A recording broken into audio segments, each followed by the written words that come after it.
First of all, this is my second general conference, so I have something to compare from last time in 2008 in Fort Worth. They're long days. We start very early and go long with not a lot of breaks, but I'm on the Church and Society A, which dealt with economic justice, and that was the subcommittee I was on. Same committee I was on 4 years ago, so I felt like I was in the right place. I'm also on the General Board of Church and Society. So that makes a real difference. For the last 4 years, I've been going to the meetings, working on these issues. What was really neat about my subcommittee this time is our chairman of our subcommittee was a young adult, our secretary was a young adult, and all in all, we had about 6 members of our committee that were young adult or youth. So that brought a new perspective. We had about 4 from the central conferences, and there were probably about 5 of us on the committee who had been together 4 years ago. So it was an interesting committee, very good committee. We worked together. I mean, always what brings my heart, warmth to my heart, is how we smile at each other even though we disagree.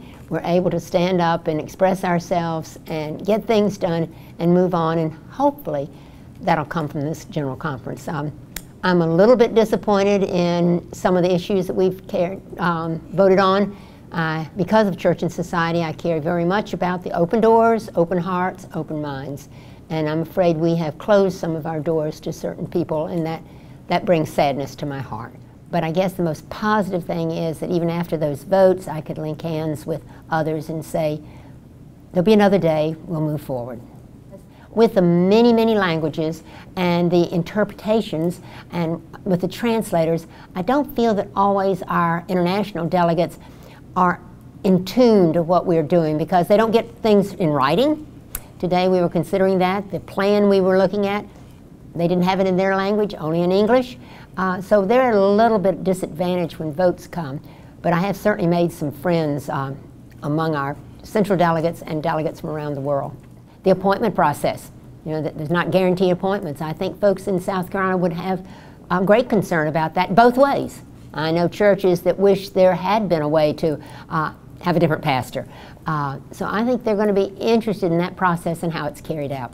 And I think a good portion of our delegation is so excited about Tim being in the episcopacy race that they're spending a lot of time talking to people and talking about that. So I don't see, I think we are together on many things, but I haven't been huddling with people to say, how do we vote on this or how do we vote on that? And the way we're seated, it's a very different seating. I'm sitting next to 2 people from Montana.